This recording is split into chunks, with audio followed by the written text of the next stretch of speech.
Hello everyone, my name is Penny and welcome back to Emergency Broadcast, the show with hot questions and even hotter wings. I couldn't even get through that with a straight face, I'm sorry. No, it's Emergency Broadcast, the show where I'm unfiltered and unscripted.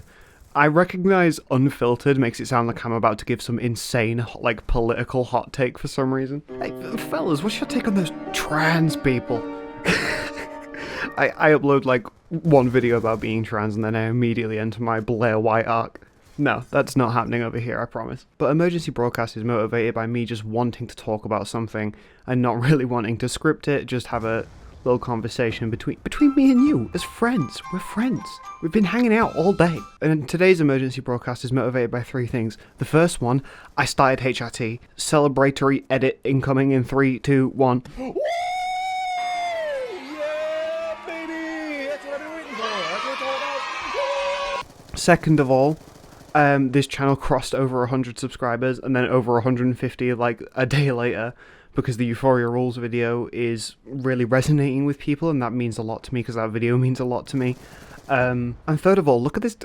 I was dominating this gameplay. If you don't care about listening to me ramble about HRT or how much I appreciate the 100 subscribers, at least stick around for the sick Black Ops 2 gameplay. I like when I have one good game. I have one good game every 25 games. But yeah, last night I started HRT. I don't really know what else to say apart from that, because nothing's happened yet. I've just taken Spyro twice and then put my gel on and that's it. But it feels amazing. It feels like I've finally got, not permission, that's not the right word, but I finally am starting my life. And yes, it's going to take time. These changes don't happen overnight. It's going to take 3 months for my hormones to even be remotely balanced, but it just means a lot that I can start that process, and it's a process that I've been looking forward to starting for such a long time. And while I'm talking about trans things, let's talk about this channel, 100 subscribers. Now, I know within the YouTube economy, 100 subscribers is not a big deal at all. Das Kapital of YouTube is much bigger than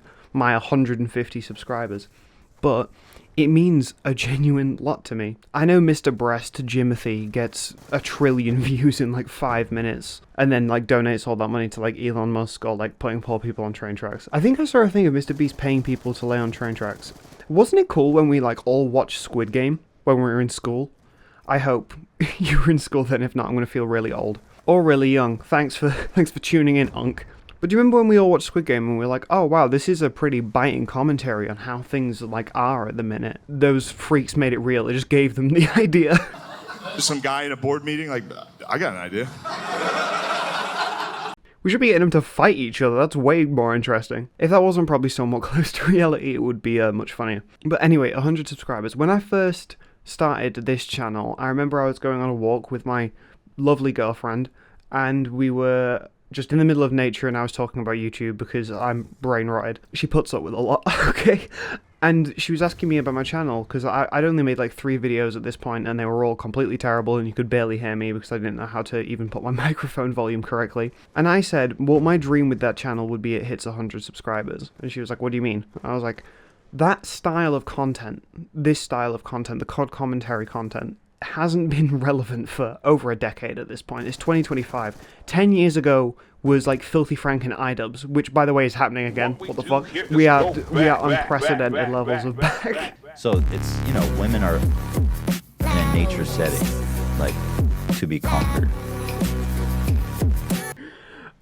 But yeah, this content hasn't been relevant for a really long time. The only person who's been relevant doing this is jschlatt, and that's because jschlatt had a audience prior to the Weekly Slap. Well, he started the Weekly Slap beforehand, but him blowing up directed people towards it, and him mentioning it in a bunch of Chuckle Sandwich episodes and stuff like that. So when he blew up in 2019 with the SMP, You like dick and balls, huh? Maybe a little bit of cock?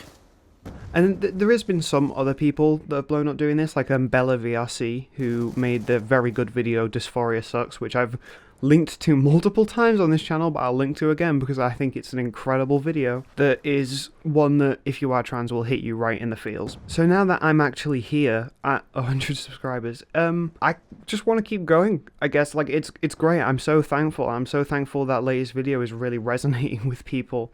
And if you're new here, stick around because I am going to keep talking about trans stuff. But yeah, it means a lot. Instead of making me like emotional, which I think some people get when they hit milestones like this, I just want to work more. While I'm talking about it, regarding the future of this channel started as somewhere for me to tell like funny stories or just stories in general from school and things like that. And then I very quickly realized I wasn't interested in talking about that. One, because it's personal, and two, because I kind of want to keep those memories back there because they kind of suck. So it then quickly turned into psychology, talking about parts of psychology because I'm really into it. Shout out Carl Jung, big fan of Carl Jung. But I made a lot of content regarding psychology and how psychology affects things like creativity and stuff like that. Those are private now. If you go through the From the Beginning playlist, I think a lot of them are unlisted, so you can still watch them. But they're not good. Don't watch them. Please do not watch them. Then I shifted towards talking about more what like I actually care about with the Everything is Romantic video. That video sort of signified a pivot for me, and I've been going down that line ever since. When I made the Realizing You're Trans video, the response was so overwhelmingly negative. I was not early on in my transition, but I was early on in accepting my transition, and a lot of the comments that I had to delete, you won't find any, that was like that kind of "you've lost your way, son," that kind of "Arthur, come back to the light," that kind of comment. While I brushed it off like it didn't affect me, it definitely did, and because of that I didn't make anything regarding trans in a decent amount of time, even though I really wanted to, and I really wanted to talk about it. And I spoke to some fellow transes at our headquarters, aka Discord. And I realized like, I could probably like have something maybe interesting to say, because I think with what's going on right now, we need to celebrate queer joy as much as possible. And I sort of realized having those conversations with my friends that if I'm silent, the only people that it serves are the people that want to silence our voices.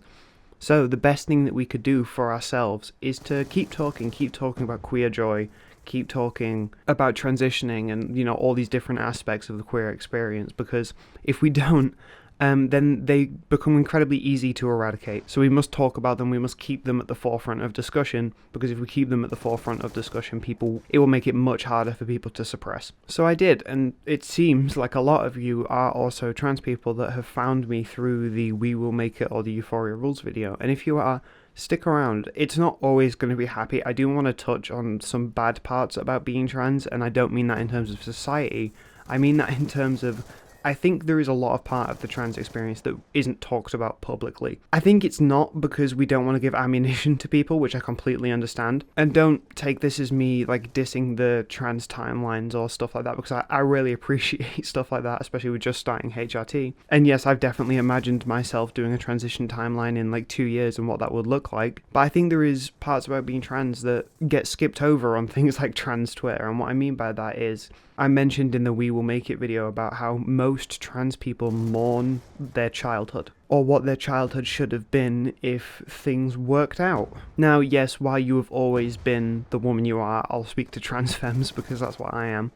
While you've always been the woman that you are, so you technically were also a girl when you were a child, you weren't socialized that way and you weren't physically allowed to be that. And I think a lot of us look back at that time, think about that, about like what could have been, and we look back at photos and imagine what we would have looked like, and imagine how different things would have been if we went to school as our, you know, correct gender, the friendships that we may have missed out on, the toys we may have missed out on, something as simple as that. And I think that's a part of the trans experience that doesn't get spoken about enough. So I do kind of want to cover everything on this channel. So if you're new here, and if you're trans, definitely stick around. Come in, kick your feet up, make yourself at home. Get a hot cup of cocoa or whatever, or White Monster, whatever you drink. Don't heat that up. Have it cold. A cold, refreshing White Monster at 2 a.m. Come in, kick your feet up. You're always welcome here. And while you're doing that, remember, my name has been Penny. Pull over if you get tired. Call me back, and bye.